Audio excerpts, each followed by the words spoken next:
അധ്യായം 1. ഫിലിപ്പിന്റെ പുത്രനും മക്കദോനിയക്കാരനുമായ അലക്സാണ്ടർ കിത്തിം ദേശത്തു നിന്നു വന്ന് പേർഷ്യക്കാരുടെയും മെദിയാക്കാരുടെയും രാജാവായ ദാരിയൂസിനെ കീഴടക്കി ഭരണമേറ്റെടുത്തു. അതിനു മുൻപ് തന്നെ അവൻ ഗ്രീസിന്റെ രാജാവായിരുന്നു. അവൻ നിരവധി യുദ്ധങ്ങൾ ചെയ്തു, കോട്ടകൾ പിടിച്ചടക്കി, രാജാക്കന്മാരെ വധിച്ചു. ഭൂമിയുടെ അതിർത്തികൾ വരെ അവൻ മുന്നേറി അസംഖ്യം രാജ്യങ്ങൾ കൊള്ളയടിച്ചു. ലോകം മുഴുവൻ തനിക്ക് അധീനമായപ്പോൾ അവൻ അഹങ്കാരോന്മത്തനായി. സുശക്തമായൊരു സൈന്യത്തെ ശേഖരിച്ച് അവൻ രാജ്യങ്ങളുടെയും ജനതകളുടെയും നാടുവാഴികളുടെയും മേൽ ആധിപത്യം സ്ഥാപിച്ചു. അവർ അവന് സാമന്തരായി. അങ്ങനെയിരിക്കെ അവൻ രോഗബാധിതനായി. മരണമാസന്നമായെന്ന് അവൻ മനസ്സിലാക്കി. ചെറുപ്പം മുതലേ തന്റെ പാർശ്വവർത്തികളായിരുന്ന സമുന്നതരായ സേനാധിപന്മാരെ വിളിച്ചു വരുത്തി അവർക്ക് താൻ മരിക്കുന്നതിനു മുൻപ് അവൻ രാജ്യം വിഭജിച്ചു കൊടുത്തു. 12 വർഷത്തെ ഭരണത്തിനു ശേഷം അലക്സാണ്ടർ മരണമടഞ്ഞു. സേനാധിപന്മാർ താന്താങ്ങളുടെ പ്രദേശങ്ങളിൽ ഭരണം തുടങ്ങി.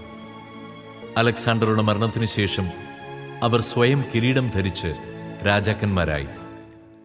അനേക വർഷത്തേക്ക് അവരുടെ പുത്രന്മാരും ആ രീതി തുടർന്നു. അവർ മൂലം ഭൂമിയിൽ ദുരിതങ്ങൾ പെരുകി. അവരുടെ വംശത്തിൽപ്പെട്ട അന്തിയോക്കസ് രാജാവിന്റെ പുത്രനായി തിന്മയുടെ വേരായ അന്തിയോക്കസ് എപ്പിഫാനസ് ജനിച്ചു. ഗ്രീക്ക് സാമ്രാജ്യം സ്ഥാപിതമായതിന്റെ 137 വർഷം ഭരണമേൽക്കുന്നതിനു മുൻപ് അവൻ റോമായിൽ തടവിലായിരുന്നു.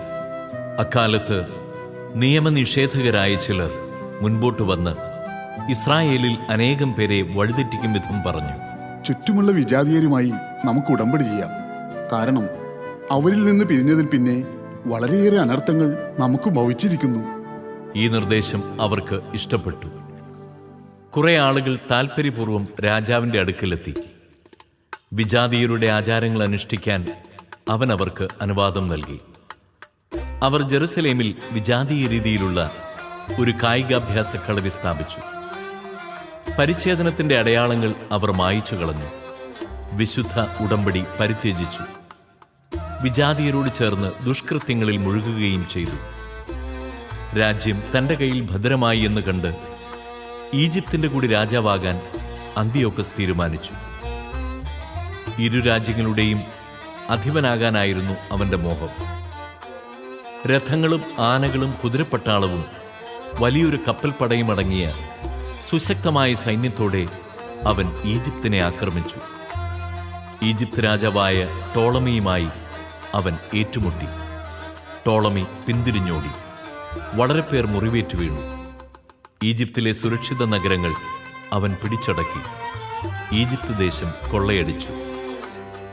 143 ആണ്ടിൽ ഈജിപ്ത് കീഴടക്കിയതിനു ശേഷം അന്തിയോക്കസ് മടങ്ങി. ഇസ്രായേലിനെതിരെ ശക്തമായൊരു സൈന്യവുമായി പുറപ്പെട്ട് അവൻ ജെറുസലേമിലെത്തി. അവൻ ഔദ്ധിത്യത്തോടെ വിശുദ്ധ സ്ഥലത്ത് പ്രവേശിച്ച് സുവർണ ബലിപീഠവും വിളക്കുകാലുകളും അവിടെയുണ്ടായിരുന്ന എല്ലാ ഉപകരണങ്ങളും കൈവശമാക്കി. തിരുസാന്നിധ്യ അപ്പത്തിന്റെ മേശയും പാനീയ ബലിക്കുള്ള ചഷകങ്ങളും കോപ്പകളും സുവർണ ധൂപ കലശങ്ങളും തിരശീലയും കിരീടങ്ങളും ദേവാലയ പൂമുഖത്തെ കനകവിധാനങ്ങളും എല്ലാം അവൻ കൊള്ളയടിച്ചു. അവിടെയുണ്ടായിരുന്ന വെള്ളിയും സ്വർണവും വിലപിടിച്ച പാത്രങ്ങളും കൈവശപ്പെടുത്തി. ഒളിച്ചുവെച്ചിരുന്ന നിധികളിൽ കണ്ടെത്തിയതെല്ലാം അവൻ കൈക്കലാക്കി. അവയും കൊണ്ട് അവൻ സ്വദേശത്തേക്ക് മടങ്ങി. അവൻ ഏറെ രക്തം ചൊരിഞ്ഞു. അവന്റെ സംസാരത്തിൽ അഹങ്കാരം മുറ്റിനിന്നു. ഇസ്രായേൽ സമൂഹങ്ങളെല്ലാം തീവ്ര ദുഃഖത്തിലാണ്ടു. ഭരണാധിപന്മാരിലും പ്രമാണികളിലും നിന്ന് ദീനരോദനമുയർന്നു. യുവതീ യുവാക്കന്മാർ തളർന്നവശരായി. സ്ത്രീകളുടെ സൗന്ദര്യത്തിന് മങ്ങലേറ്റു. മണവാളൻ വിലപിച്ചു. മണവറയിൽ മണവാട്ടി പ്രലപിച്ചു. ദേശം പോലും അതിലെ നിവാസികളെ പ്രതി വിറപൂണ്ടു. യാക്കോബിന്റെ ഭവനം ലജ്ജാവൃതമായി. 2 വർഷങ്ങൾക്ക് ശേഷം രാജാവ് തന്റെ കപ്പം പിരിവുകാരിൽ പ്രമുഖനായ ഒരുവനെ യൂദാ നഗരങ്ങളിലേക്ക് അയച്ചു. വലിയൊരു സൈന്യവുമായി അവൻ ജെറുസലേമിലെത്തി. അവൻ ചതിവായി അവരോട് സമാധാനത്തിന്റെ ഭാഷയിൽ സംസാരിച്ചു. അവർ അവനെ വിശ്വസിച്ചു. എന്നാൽ അവൻ പെട്ടെന്ന് നഗരം ആക്രമിച്ച് കനത്ത ആഘാതമേൽപ്പിക്കുകയും അനേകം ഇസ്രായേൽക്കാരെ നശിപ്പിക്കുകയും ചെയ്തു. അവൻ നഗരം കൊള്ളയടിച്ചു, അതിനെ അഗ്നിക്കിരയാക്കി, അതിലെ വീടുകളും നഗരഭിത്തികളും തകർത്തു. അവർ സ്ത്രീകളെയും കുഞ്ഞുങ്ങളെയും തടവുകാരാക്കി, കന്നുകാലികളെ കവർച്ച ചെയ്തു. ഉറപ്പുള്ള വലിയൊരു മതിലും ബലമേറിയ ഗോപുരങ്ങളും പണിത് ദാവീദിന്റെ നഗരത്തെ അവർ സുശക്തമാക്കി. അത് അവരുടെ സങ്കേതമായി തീർന്നു. ദുഷ്ടരും അധർമ്മികളുമായ ഒരു വിഭാഗം ആളുകളെ അവർ അവിടെ താമസിപ്പിച്ചു. അവർ അവിടെ നിലയുറപ്പിച്ചു. അവർ ആയുധങ്ങളും ഭക്ഷ്യപദാർത്ഥങ്ങളും ജെറുസലേമിൽ നിന്ന് ശേഖരിച്ച കവർച്ച വസ്തുക്കളും അവിടെ സംഭരിച്ചു. അങ്ങനെ അവർ ഒരു കെണിയായി. അത് വിശുദ്ധ സ്ഥലത്തെ ആക്രമിക്കാനുള്ള ഒളിസ്ഥലമായി മാറി. ഇസ്രായേലിനെ നിരന്തരം അലട്ടുന്ന ദുഷ്ടപ്രതിയോഗിയും വിശുദ്ധ സ്ഥലത്തിനു ചുറ്റും അവർ നിഷ്കളങ്ക രക്തം ചിന്തി. വിശുദ്ധ സ്ഥലം അശുദ്ധമാക്കുക പോലും ചെയ്തു. ജെറുസലേം നിവാസികൾ അവരെ ഭയന്ന് ഓടിപ്പോയി. അവൾ വിദേശീയരുടെ വാസസ്ഥലമായി പരിണമിച്ചു. സ്വസന്താനങ്ങൾക്ക് അവൾ അന്യയായി. സ്വന്തം മക്കൾ അവളെ ഉപേക്ഷിച്ചു. അവളുടെ വിശുദ്ധ സ്ഥലം മരുഭൂമിക്ക് തുല്യം വിജനമായി. തിരുനാളുകൾ വിലാപദിനങ്ങളായി മാറി. സാബത്തുകൾ പരിഹാസവിഷയമായി. അവളുടെ കീർത്തി അപമാനിക്കപ്പെട്ടു. അപകീർത്തി മുൻ മഹത്വത്തിനൊപ്പം അവളെ ചുറ്റിനിന്നു. അവളുടെ ഔന്നത്യം വിലാപത്തിന് വഴിമാറി. സ്വന്തം ആചാരങ്ങൾ ഉപേക്ഷിച്ച് എല്ലാവരും ഒരു ജനതയായി തീരണമെന്ന് രാജാവ് രാജ്യത്തെങ്ങും കൽപ്പന വിളംബരം ചെയ്തു. വിജാതീയരെല്ലാം രാജകൽപ്പന സ്വാഗതം ചെയ്തു. ഇസ്രായേലിൽ നിന്ന് പോലും വളരെ പേർ അവന്റെ ഇംഗിതം സസന്തോഷം സ്വീകരിച്ചു. അവർ വിഗ്രഹങ്ങൾക്ക് ബലി സമർപ്പിക്കുകയും സാബത്ത് അശുദ്ധമാക്കുകയും ചെയ്തു. രാജാവ് ജെറുസലേമിലേക്കും യൂദാ നഗരങ്ങളിലേക്കും ദൂതന്മാർ വശം കത്തുകൾ അയച്ചു. സ്വന്തം നാടിന് അന്യമായ ആചാരങ്ങൾ അനുഷ്ഠിക്കാൻ അവൻ ആജ്ഞാപിച്ചു. വിശുദ്ധ സ്ഥലത്ത് ദഹനബലികളും പാനീയബലികളും ഇതര ബലികളും അവൻ നിരോധിച്ചു. സാബത്തുകളും തിരുനാളുകളും അശുദ്ധമാക്കണമെന്നും വിശുദ്ധ സ്ഥലത്തെയും പുരോഹിതന്മാരെയും കളങ്കപ്പെടുത്തണമെന്നും വിഗ്രഹങ്ങൾക്ക് ബലിപീഠങ്ങളും ക്ഷേത്രങ്ങളും കാവുകളും നിർമ്മിക്കണമെന്നും പന്നികളെയും അശുദ്ധമൃഗങ്ങളെയും ബലിയർപ്പിക്കണമെന്നും അവൻ കൽപ്പിച്ചു. പരിച്ഛേദനം നിരോധിച്ചു. അവർ നിയമം വിസ്മരിക്കുകയും ചട്ടങ്ങൾ വികലമാക്കുകയും ചെയ്യേണ്ടതിന് അവിശുദ്ധവും മലിനവുമായ എല്ലാവിധ പ്രവൃത്തികളിലും ഏർപ്പെട്ട് തങ്ങളെ തന്നെ നികൃഷ്ടരാക്കണമെന്നും അവൻ നിർദ്ദേശിച്ചു. രാജകൽപ്പന അനുസരിക്കാത്ത ഏവനും മരിക്കണം. ഇങ്ങനെ അവൻ രാജ്യത്തെങ്ങും വിജ്ഞാപനം ചെയ്തു. എല്ലാ ജനങ്ങളുടെയും മേൽ പരിശോധകരെ നിയമിച്ചു. യൂദായിലെ നഗരങ്ങൾ തവണ വെച്ച് ബലിയർപ്പിക്കണമെന്ന് കൽപ്പിക്കുകയും ചെയ്തു. നിയമം ഉപേക്ഷിച്ച വളരെ പേർ അവരോട് ചേർന്ന് നാട്ടിലെങ്ങും തിന്മ പ്രവർത്തിച്ചു. ഇസ്രായേൽക്കാർ അഭയസ്ഥാനങ്ങളിൽ ഒളിക്കുന്നതിന് ഇത് ഇടയാക്കി. 145 വർഷത്തിൽ കിസ്ലേവ് മാസം 15 ദിവസം ദഹനബലിപീഠത്തിന്മേൽ അവർ വിനാശത്തിന്റെ മ്ലേച്ഛവസ്തു പ്രതിഷ്ഠിച്ചു. ചുറ്റുമുള്ള യൂദാ നഗരങ്ങളിലും അവർ ബലിപീഠങ്ങൾ നിർമ്മിച്ചു. വീടുകളുടെ വാതിലുകളിലും തെരുവീഥികളിലും അവർ ധൂപമർപ്പിച്ചു. കിട്ടിയ നിയമഗ്രന്ഥങ്ങൾ കീറി തീയിലിട്ടു. ഉടമ്പടി ഗ്രന്ഥം കൈവശം വയ്ക്കുകയോ നിയമത്തോട് കൂറുപുലർത്തുകയോ ചെയ്യുന്നവൻ രാജശാസനപ്രകാരം മരണത്തിന് അർഹനായിരുന്നു. നഗരങ്ങളിൽ ഇങ്ങനെ പിടിക്കപ്പെട്ട ഇസ്രായേൽക്കാരുടെ മേൽ അവർ മാസം തോറും ശിക്ഷാവിധി നടപ്പാക്കിയിരുന്നു. ദഹനബലിപീഠത്തിന് മുകളിൽ സ്ഥാപിച്ച പീഠത്തിൽ മാസത്തിന്റെ 25 ദിവസം അവർ ബലിയർപ്പിച്ചു. പുത്രന്മാരെ പരിച്ഛേദനം ചെയ്യിച്ച സ്ത്രീകളെ രാജകൽപ്പന പ്രകാരം അവർ വധിച്ചു. അവരുടെ കുടുംബാംഗങ്ങളും പരിച്ഛേദനം ചെയ്തവരും വധിക്കപ്പെട്ടു. ശിശുക്കളെ തള്ളമാരുടെ കഴുത്തിൽ തൂക്കിക്കൊന്നു. എങ്കിലും ഇസ്രായേലിൽ വളരെ പേർ അചഞ്ചലരായി നിന്നു. അശുദ്ധ ഭക്ഷണം കഴിക്കുകയില്ലെന്ന് അവർ ദൃഢനിശ്ചയം ചെയ്തു.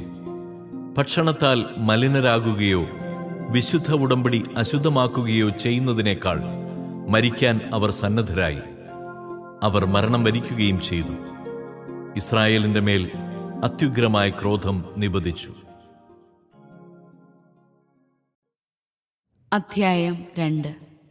ശിമയോന്റെ പുത്രനായ യോഹന്നാന്റെ പുത്രനും യോവാറിബ് കുടുംബത്തിൽപ്പെട്ട പുരോഹിതനുമായ മത്താത്തിയാസ് ജെറുസലേമിൽ നിന്ന് മൊദയിനിലേക്ക് മാറി താമസിച്ചു.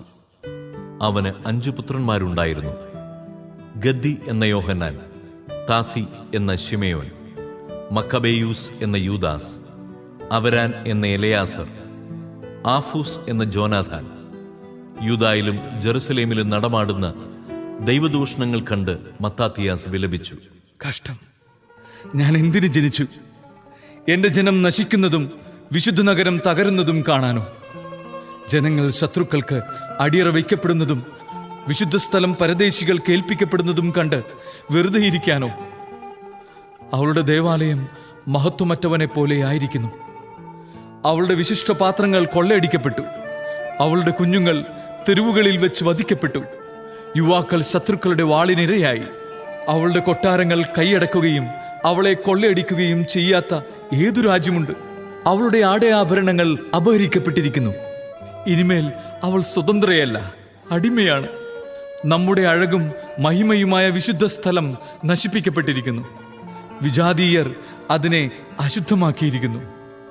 നാം ഇനി എന്തിനു ജീവിക്കുന്നു?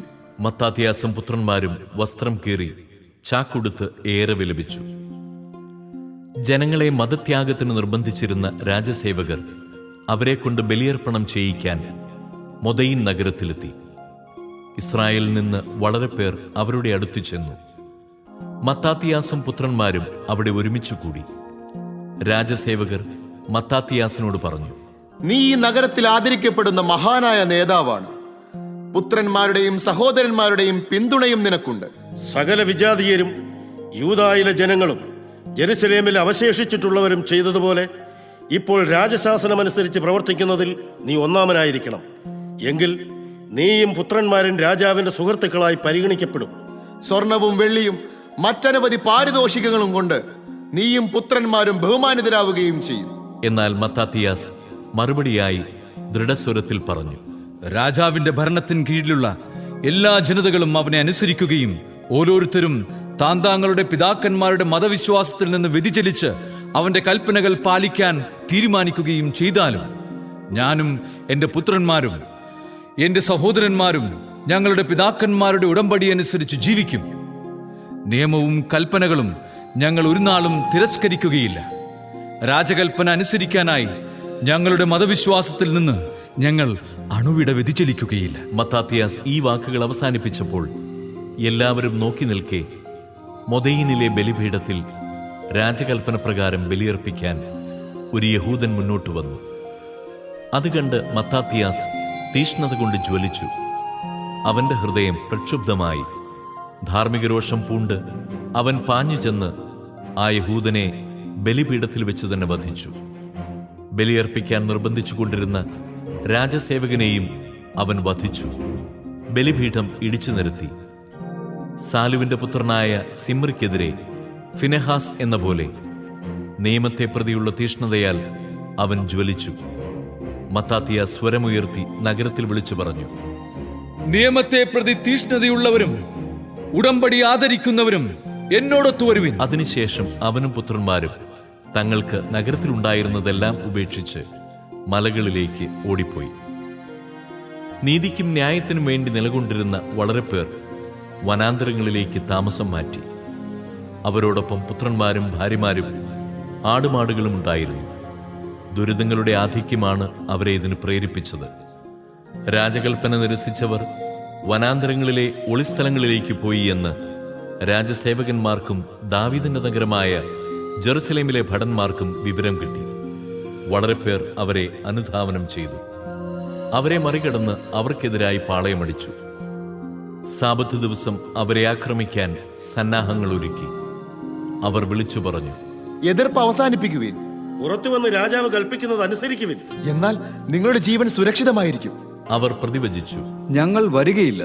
രാജശാസന പ്രകാരം പ്രവർത്തിച്ച് ഞങ്ങൾ സാബത്ത് ദിവസം അശുദ്ധമാക്കുകയില്ല.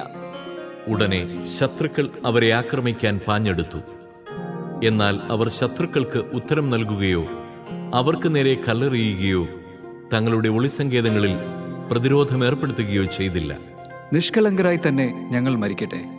അന്യായമാണ് നിങ്ങൾ ഞങ്ങളെ കൊല്ലുന്നത് എന്നതിന് ആകാശവും ഭൂമിയും സാക്ഷി. ഇതായിരുന്നു അവരുടെ പ്രതികരണം. ശത്രുക്കൾ സാബത്ത് ദിവസം അവരെ ആക്രമിച്ചു. 1000-ഓളം ആളുകൾ ഭാര്യമാരോടും കുട്ടികളോടും ആടുമാടുകളോടുമൊപ്പം മരണമടഞ്ഞു. ഇതറിഞ്ഞ് മത്താത്തിയാസും സ്നേഹിതരും അവരെ ഓർത്ത് തീവ്രമായി വിലപിച്ചു. അവർ പരസ്പരം പറഞ്ഞു, നമ്മുടെ സഹോദരരെ അനുകരിച്ച് ജീവനും പ്രമാണങ്ങൾക്കും വേണ്ടി നമ്മളും വിജാതിയർക്കെതിരെ യുദ്ധം ചെയ്യാതിരുന്നാൽ അവർ വേഗം നമ്മെ ഭൂമുഖത്തു നിന്ന് നിർമ്മാർജ്ജനം ചെയ്യും. അന്ന് അവർ ഇങ്ങനെ തീരുമാനിച്ചു: സാബത്ത് ദിവസം നമ്മെ ആക്രമിക്കാൻ വരുന്നവരോട് നാം യുദ്ധം ചെയ്യണം. നമ്മുടെ സഹോദരർ ഒളിസങ്കേതങ്ങളിൽ മരിച്ചു വീണതുപോലെ നമുക്ക് സംഭവിക്കാൻ ഇടയാകരുത്. ഇസ്രായേലിലെ ധീരയോദ്ധാക്കളായ ഹസിദേയരുടെ ഒരു സമൂഹം അവരോട് ചേർന്നു. നിയമത്തിനു വേണ്ടി സ്വമനസ തങ്ങളെ തന്നെ സമർപ്പിച്ചവരായിരുന്നു അവർ. ക്ലേശങ്ങളിൽ നിന്ന് രക്ഷ നേടാൻ വേണ്ടി പലായനം ചെയ്തവരും അവരോട് ചേർന്ന് അവരുടെ ശക്തി വർദ്ധിപ്പിച്ചു. അവർ ഒരു സൈന്യം സംഘടിപ്പിച്ച് പാപികളെയും നിയമനിഷേധകരെയും ഉഗ്രകോപത്തോടെ അരിഞ്ഞു വീഴ്ത്തി. രക്ഷപ്പെട്ടവർ വിജാതിയരുടെ അടുക്കൽ അഭയം തേടി. മത്താത്തിയാസും കൂട്ടരും ചുറ്റി നടന്ന് ബലിപീഠങ്ങൾ തകർത്തു. ഇസ്രായേലിന്റെ അതിർത്തികൾക്കുള്ളിൽ അപരിച്ഛേദിതരായി കണ്ട ബാലന്മാരെ അവർ ബലമായി പരിച്ഛേദനം ചെയ്തു. ധിക്കാരികളെ അവർ വേട്ടയാടി. അവരുടെ ഉദ്യമം ഫലമണിഞ്ഞു. വിജാതിയരുടെയും രാജാക്കന്മാരുടെയും കൈകളിൽ നിന്ന് നിയമത്തെ അവർ പരിരക്ഷിച്ചു. പാപിയുടെ കരം പ്രബലമാകാൻ അവർ അനുവദിച്ചില്ല. മത്താത്തിയാസിന്റെ മരണമടുത്തു. അവൻ പുത്രന്മാരെ വിളിച്ചു പറഞ്ഞു: അഹങ്കാരവും നിന്ദയും ശക്തി പ്രാപിച്ചിരിക്കുന്നു. ഉഗ്രകോപത്തിൻ്റെയും നാശത്തിൻ്റെയും നാളുകളാണിത്.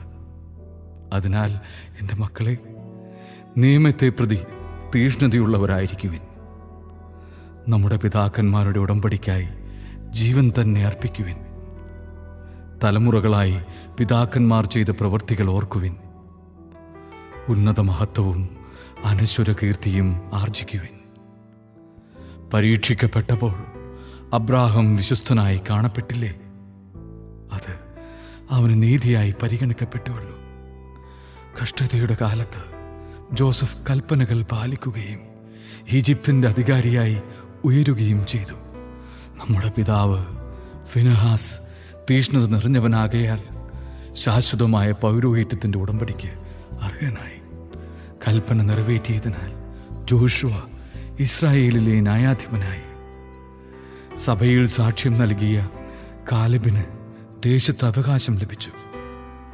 ദയാലുവായ ദാവീദ് സിംഹാസനത്തിന് ശാശ്വത അവകാശിയായി. നിയമത്തെക്കുറിച്ചുള്ള തീഷ്ണതയാൽ ജ്വലിച്ച ഏലിയ സ്വർഗത്തിലേക്ക് സംവഹിക്കപ്പെട്ടു. ഹനനിയായും അസറിയായും മിഷായേലും വിശ്വാസം നിമിത്തം അഗ്നിയിൽ നിന്നും രക്ഷിക്കപ്പെട്ടു. ദാനിയേൽ തൻ്റെ നിഷ്കളങ്കതയാൽ സിംഹവക്രതയിൽ നിന്ന് രക്ഷ നേടി. തലമുറ തലമുറയായി ദൈവത്തിൽ വിശ്വാസം അർപ്പിക്കുന്നവരാരും അശക്തരാവുകയില്ല എന്ന് ഗ്രഹിക്കുവിൻ. പാപിയുടെ വാക്കുകളെ ഭയപ്പെടേണ്ട. അവൻ്റെ പ്രതാപം ചാണകവും പുഴുക്കളുമായി മാറും. ഇന്നവൻ പ്രകീർത്തിക്കപ്പെടുന്നു, നാളെ അവനെ കാണുകയില്ല. അവൻ പൊടിയിലേക്ക് മടങ്ങിക്കഴിഞ്ഞു. അവൻ്റെ പദ്ധതികൾ തകർന്നടിഞ്ഞു. എൻ്റെ മക്കളെ, ധൈര്യമായിരിക്കുവിൻ. നിയമത്തിൽ ഉറച്ചു നിൽക്കുവിൻ. അതുവഴി നിങ്ങൾക്ക് ബഹുമതി ലഭിക്കും. നിങ്ങളുടെ സഹോദരനായ ശിമയോൻ ഉപദേശം നൽകുന്നതിൽ വിജ്ഞനാണ്. അവനെ സദാ അനുസരിക്കുവിൻ. അവൻ നിങ്ങൾക്ക് പിതാവായിരിക്കും. യൂദാസ് മക്കബേയൂസ് യൗവനം മുതലേ ശക്തനായ യോദ്ധാവാണ്. അവൻ നിങ്ങളുടെ സൈന്യത്തെ നയിച്ച് ജനതകൾക്കെതിരെ യുദ്ധം ചെയ്യും. നിയമം അനുഷ്ഠിക്കുന്നവരായി നിങ്ങൾക്ക് ചുറ്റുമുള്ള എല്ലാവരെയും കൂട്ടി നിങ്ങളുടെ ജനത്തോട് ചെയ്യപ്പെട്ട ദ്രോഹത്തിന് പ്രതികാരം ചെയ്യണം. വിജാതീയർക്ക് തക്ക തിരിച്ചടി നൽകുവിൻ. നിയമം പാലിക്കുകയും ചെയ്യുവിൻ. അനന്തരം അവൻ അവരെ അനുഗ്രഹിച്ചു. അവൻ പിതാക്കന്മാരോട് ചേർന്നു. 146 വർഷം അവൻ മരിച്ചു. മൊദയിനിൽ പിതാക്കന്മാരുടെ ശവകുടീരത്തിൽ അവനെ സംസ്കരിച്ചു. ഇസ്രായേൽ മുഴുവൻ വലിയ വിലാപത്തോടെ അവനെ പ്രതി ദുഃഖമാചരിച്ചു. അധ്യായം 3. മത്താത്തിയാസിന്റെ പുത്രൻ മക്കബെയൂസ് എന്ന യൂദാസ് നേതൃത്വമേറ്റെടുത്തു. സഹോദരന്മാരും പിതാവിന്റെ പക്ഷം ചേർന്നു നിന്നവരും അവനെ സഹായിച്ചു. അവർ ഉത്സാഹത്തോടെ ഇസ്രായേലിനു വേണ്ടി പോരാടി. അവൻ സ്വജനത്തിന്റെ കീർത്തി പരത്തി. മല്ലനെപ്പോലെ മാർക്കവചം ധരിച്ചു. ആയുധമേന്തി അവൻ യുദ്ധം ചെയ്തു. വാൾ കൊണ്ട് സൈന്യത്തിന് സംരക്ഷണം നൽകി. പ്രവർത്തനങ്ങളിൽ അവൻ സിംഹത്തെപ്പോലെയായിരുന്നു, ഇരയ്ക്കായി അലറുന്ന ഒരു സിംഹക്കുട്ടിയെപ്പോലെ. അധർമ്മികളെ അവൻ തെരഞ്ഞുപിടിച്ചു, ജനദ്രോഹികളെ അഗ്നിക്കിരയാക്കി. ദുർമാർഗികൾ ഭയന്ന് പിന്മാറി, ദുർവൃത്തർ പരിഭ്രാന്തരായി. അവന്റെ കീഴിൽ വിമോചനത്തിന്റെ മാർഗം തെളിഞ്ഞു. പല രാജാക്കന്മാരെയും അവൻ പ്രകോപിപ്പിച്ചു. എന്നാൽ യാക്കോബ് അവന്റെ പ്രവൃത്തികളിൽ സന്തുഷ്ടനായി. അവന്റെ സ്മരണ എന്നെന്നും അനുഗ്രഹീതമാണ്. യൂദായിലെ നഗരങ്ങളിലൂടെ അവൻ ചുറ്റി സഞ്ചരിച്ചു. ദൈവനിഷേധകരെ ഉന്മൂലനം ചെയ്തു. ഇസ്രായേലിൽ നിന്ന് ക്രോധമകറ്റി. ഭൂമിയുടെ അതിർത്തികൾ വരെ അവന്റെ കീർത്തി വ്യാപിച്ചു. നശിച്ചുകൊണ്ടിരുന്നവരെ അവൻ ഒരുമിച്ചു കൂട്ടി. അപ്പളോണിയൂസ് വിജാതീയരെയും സമരിയായിൽ നിന്ന് വലിയൊരു സൈന്യത്തെയും ശേഖരിച്ച് ഇസ്രായേലിനെതിരെ യുദ്ധത്തിനൊരുങ്ങി. ഇതറിഞ്ഞ യൂദാസ് അവനെതിരെ ചെന്ന് അവനെ തോൽപ്പിച്ച് വധിച്ചു. വളരെ പേർ മുറിവേറ്റു വീണു. ശേഷിച്ചവർ പലായനം ചെയ്തു. എതിരാളികളെ അവർ കൊള്ളയടിച്ചു. അപ്പളോണിയൂസിന്റെ വാൾ യൂദാസ് കൈക്കലാക്കി. മരണം വരെ അത് യുദ്ധത്തിനുപയോഗിച്ചു. വിശ്വസ്തരും യുദ്ധസന്നദ്ധരുമായ അനുയായികളുടെ ഒരു വലിയ സൈന്യത്തെ യൂദാസ് ശേഖരിച്ചിരിക്കുന്നുവെന്ന് കേട്ട് സിറിയ സൈന്യത്തിന്റെ അധിപനായ സെറോൻ പറഞ്ഞു, ഞാൻ ഈ രാജ്യത്ത് പേരും പെരുമയും നേടും. രാജകൽപ്പന അവഹേളിക്കുന്ന യൂദാസിനും കൂട്ടർക്കുമെതിരെ ഞാൻ പൊരുതും. ഇസ്രായേലിനോട് പ്രതികാരം ചെയ്യുന്നതിൽ അവനെ സഹായിക്കാൻ ദൈവനിഷേധകരുടെ ഒരു പ്രബല സൈന്യം അവനോടൊപ്പം പുറപ്പെട്ടു. അവൻ ബത്ഹോറോൺ ചുരത്തോടടുത്തപ്പോൾ യൂദാസ് ഒരു ചെറിയ സംഘത്തോടുകൂടി അവനെതിരെ ചെന്നു. എതിരെ വരുന്ന സൈന്യത്തെ കണ്ടപ്പോൾ കൂടെയുള്ളവർ യൂദാസിനോട് പറഞ്ഞു, ഇത്ര ബൃഹത്തും ശക്തവുമായ ഒരു സൈന്യത്തോട് എണ്ണത്തിൽ വളരെ കുറച്ചുപേർ മാത്രമുള്ള നമുക്ക് എങ്ങനെ പൊരുതാൻ കഴിയും? ഇന്നൊന്നും ഭക്ഷിച്ചിട്ടില്ലാത്ത നമ്മൾ തളർന്നിരിക്കുന്നു. അവൻ പറഞ്ഞു, അനേകം പേരെ എളുപ്പത്തിൽ ഉപരോധിക്കാൻ കുറച്ചു പേർക്ക് കഴിയും. കാരണം രക്ഷ നൽകാൻ ഉപയോഗിക്കുന്ന സൈന്യം വലുതോ ചെറുതോ എന്നത് ദൈവദൃഷ്ടിയിൽ അപ്രധാനമാണ്. സൈന്യത്തിന്റെ വലിപ്പത്തെ ആശ്രയിച്ചല്ല യുദ്ധത്തിന്റെ വിജയം. ശക്തി ദൈവത്തിൽ നിന്നാണ് വരുന്നത്. നമ്മെയും നമ്മുടെ ഭാര്യമാരെയും മക്കളെയും നശിപ്പിക്കാനും കൊള്ളയടിക്കാനുമായി അധർമ്മികളായ അവർ അഹങ്കാരപൂർവം നമുക്കെതിരെ വരുന്നു. നാം യുദ്ധം ചെയ്യുന്നത് നമ്മുടെ ജീവനും നിയമത്തിനും വേണ്ടിയാണ്. കർത്താവ് തന്നെ നമ്മുടെ മുൻപിൽ വെച്ച് അവരെ നിലം പരിശാക്കും. നിങ്ങൾ അവരെ ഭയപ്പെടേണ്ട. ഇത് പറഞ്ഞിട്ട് അവൻ മിന്നലാക്രമണം നടത്തി. സെറോനും സൈന്യവും പരാജയപ്പെട്ടു. അവൻ അവരെ ബത്ഹോറോൺ ചുരത്തിലൂടെ സമതലം വരെ പിന്തുടർന്നു. ശത്രുക്കളിൽ 800 പേർ കൊല്ലപ്പെട്ടു. ശേഷിച്ചവർ ഫിലിസ്തരുടെ നാട്ടിലേക്ക് പലായനം ചെയ്തു. അന്നുമുതൽ യൂദാസിനെയും സഹോദരന്മാരെയും കുറിച്ചുള്ള ഭയം വ്യാപിച്ചു. ചുറ്റുമുള്ള വിജാതീയർ പരിഭ്രാന്തരായി. അവന്റെ കീർത്തി രാജസന്നിധിയിലെത്തി. യൂദാസിന്റെ യുദ്ധങ്ങൾ വിജാതീയർക്ക് സംസാര വിഷയമായി. വിവരങ്ങൾ അറിഞ്ഞ അന്തിയോക്കസ് രാജാവ് കോപാക്രാന്തനായി. അവൻ രാജ്യമൊട്ടാകെ ഉണ്ടായിരുന്ന സൈന്യത്തെ വിളിച്ചുകൂട്ടി. അതൊരു സുശക്തമായ സേനയായിരുന്നു. അവൻ ഭണ്ഡാരത്തിൽ നിന്ന് സേനകൾക്ക് 1 വർഷത്തെ ശമ്പളം നൽകുകയും ഏതു പ്രതിസന്ധിയും നേരിടുന്നതിന് തയ്യാറായിരിക്കാൻ കൽപ്പിക്കുകയും ചെയ്തു. താമസമിന്നേ ഭണ്ഡാരം ശൂന്യമായി എന്നും പുരാതനകാലം മുതലേ നിലവിലിരുന്ന നിയമങ്ങൾ നീക്കിക്കളഞ്ഞതുമൂലം നാട്ടിലുളവായ ഭിന്നിപ്പും കലാപവും രാജ്യത്തിന്റെ വരുമാനത്തെ സാരമായി ബാധിച്ചുവെന്നും അവൻ മനസ്സിലാക്കി.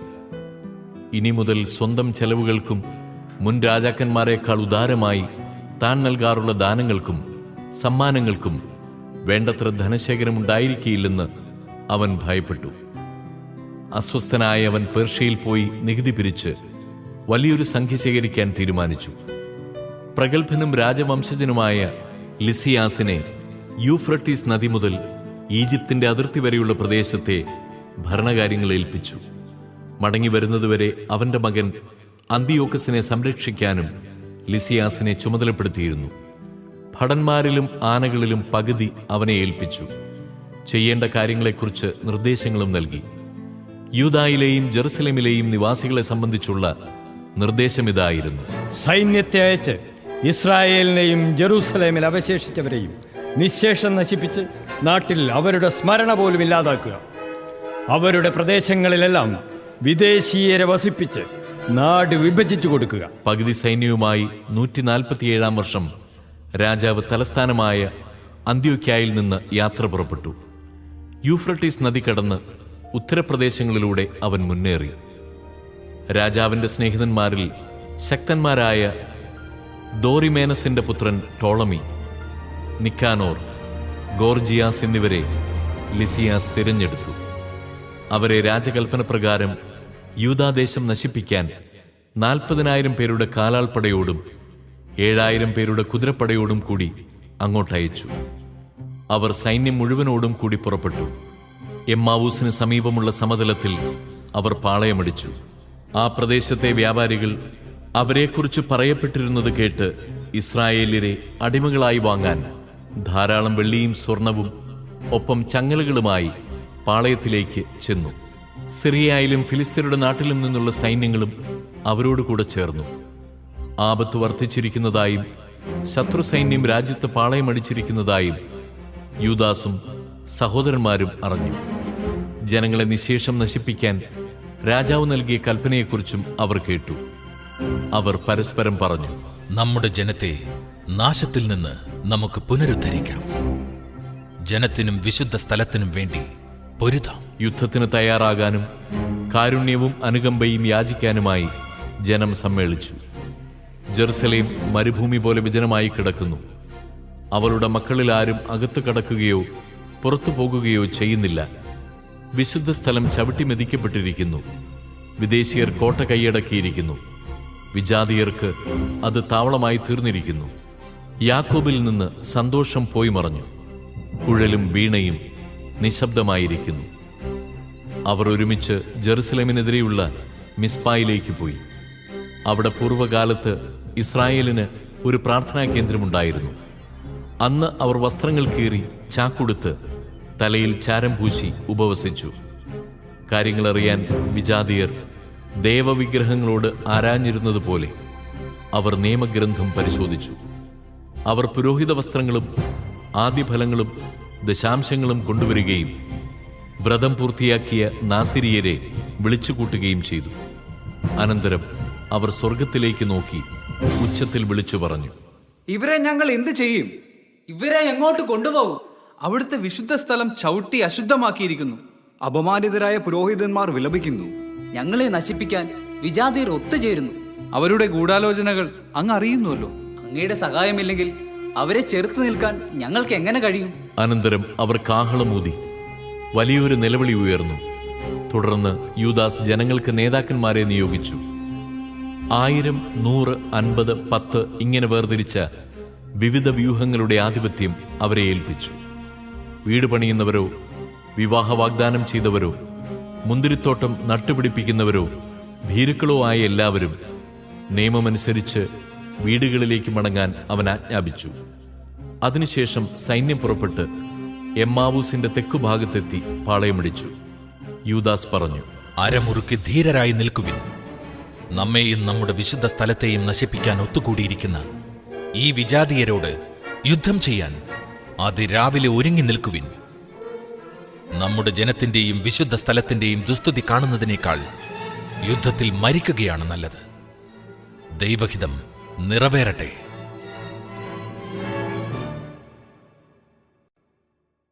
അധ്യായം 4. യഹൂദരുടെ പാളയത്തിൽ മിന്നലാക്രമണം നടത്തുന്നതിന് ഗോർജിയാസ് 5000 ഭടന്മാരെയും മികച്ച 1000 കുതിരപ്പടയാളികളെയും കൂട്ടി രാത്രിയിൽ പുറപ്പെട്ടു. കോട്ടയിൽ താമസിച്ചിരുന്നവരാണ് അവന് വഴികാട്ടിയത്. യൂദാസ് ഇതറിഞ്ഞ് തന്റെ ശക്തരായ സഹചരന്മാരോടുകൂടി എമ്മാവൂസിലുള്ള രാജസൈന്യത്തെ ആക്രമിക്കാൻ പുറപ്പെട്ടു. സൈന്യം അപ്പോൾ പാളയത്തിലുണ്ടായിരുന്നില്ല. ഗോർജിയാസ് രാത്രി യൂദാസിന്റെ പാളയത്തിലെത്തിയപ്പോൾ ആരെയും കണ്ടില്ല. അവർ ഓടി രക്ഷപ്പെടുകയാണ് എന്ന് പറഞ്ഞ് അവൻ അവരെ തിരഞ്ഞ് മലകളിലേക്ക് പോയി. പ്രഭാതമായപ്പോൾ യൂദാസ് 3000 പേരോടുകൂടി സമതലത്തിലെത്തി. ആവശ്യത്തിന് വാളും പരിചയും അവർക്ക് ഉണ്ടായിരുന്നില്ല. വിജാതീയരുടെ പാളയം കോട്ടകളാൽ സുരക്ഷിതവും കുതിരപ്പടയാൽ വലയിതവുമാണെന്ന് അവർ കണ്ടു. പടയാളികൾ യുദ്ധപരിശീലനം നേടിയവരുമായിരുന്നു. യൂദാസ് അനുചരന്മാരോട് പറഞ്ഞു, അവരുടെ എണ്ണം കണ്ട് പരിഭ്രമിക്കേണ്ട. അവർ ആക്രമിക്കുമ്പോൾ ഭയപ്പെടുകയുമരുത്. സൈന്യസമേതം അനുധാവനം ചെയ്ത ഫറവോയിൽ നിന്ന് ചെങ്കടലിൽ വച്ച് നമ്മുടെ പിതാക്കന്മാർ രക്ഷിക്കപ്പെട്ടതെങ്ങനെയെന്ന് ഓർക്കുവിൻ.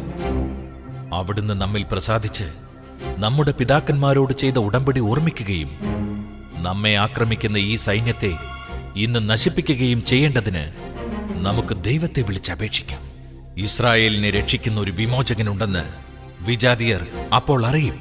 വിദേശീയർ തലയുയർത്തി നോക്കിയപ്പോൾ യഹൂദ സൈന്യം എതിരെ വരുന്നത് കണ്ടു.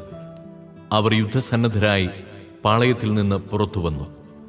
യൂദാസിന്റെ ആളുകൾ കാഹളം മുഴക്കി യുദ്ധം ആരംഭിച്ചു. വിജാതിയർ പരാജിതരായി സമതലത്തിലേക്ക് പലായനം ചെയ്തു. പിൻനിരയിലുണ്ടായിരുന്നവരെ വാളിനിരയാക്കിക്കൊണ്ട് യൂദാ സൈന്യം ശത്രുക്കളെ ഗസാറ, ഇതുമായ സമതലം, അസോത്തൂസ്, യംനിയ എന്നിവിടങ്ങൾ വരെ പിന്തുടർന്ന് 3000-ഓളം പേരെ വധിച്ചു.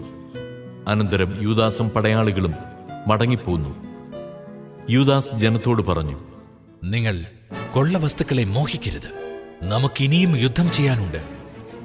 ഗോർജിയാസും സൈന്യവും മലകളിൽ അടുത്ത് തന്നെയുണ്ട്. ഇപ്പോൾ ശത്രുക്കളെ ചെറുത്ത് തോൽപ്പിക്കുവിൻ. പിന്നീട് കൊള്ള മുതൽ യഥേഷ്ടം കൈക്കലാക്കാം. യൂദാസ് ഇത് പറഞ്ഞു തീരുന്നതിന് മുൻപ് തന്നെ മലകളിൽ നിന്ന് ഒരു പടനീക്കം കാണാറായി. തങ്ങളുടെ സൈന്യത്തെ യഹൂദർ തുരത്തിയെന്നും പാളയത്തിന് തീവെച്ചുവെന്നും അവർ മനസ്സിലാക്കി. ഉയർന്നുകൊണ്ടിരുന്ന പുക ഇതിന് തെളിവായിരുന്നു. സംഭവം മനസ്സിലാക്കിയപ്പോൾ ഭയവിഹ്വലരായവർ യൂദാസിന്റെ സൈന്യം സമതലത്തിൽ യുദ്ധത്തിന് തയ്യാറായി നിൽക്കുന്നത് കണ്ട് ഫിലിസ്തീനയുടെ നാട്ടിലേക്ക് ഓടി രക്ഷപ്പെട്ടു. അനന്തരം യൂദാസും കൂട്ടരും ശത്രുപാളയം കൊള്ളയടിക്കാൻ മടങ്ങിവന്നു. ധാരാളം സ്വർണവും വെള്ളിയും നീലധൂമ്രവർണ്ണങ്ങളിലുള്ള വസ്ത്രങ്ങളും വിലയേറിയ മറ്റു സാധനങ്ങളും അവർക്ക് ലഭിച്ചു. മടങ്ങിപ്പോരും വഴി അവർ ദൈവത്തിന് സ്തുതികളും കീർത്തനങ്ങളും പാടി.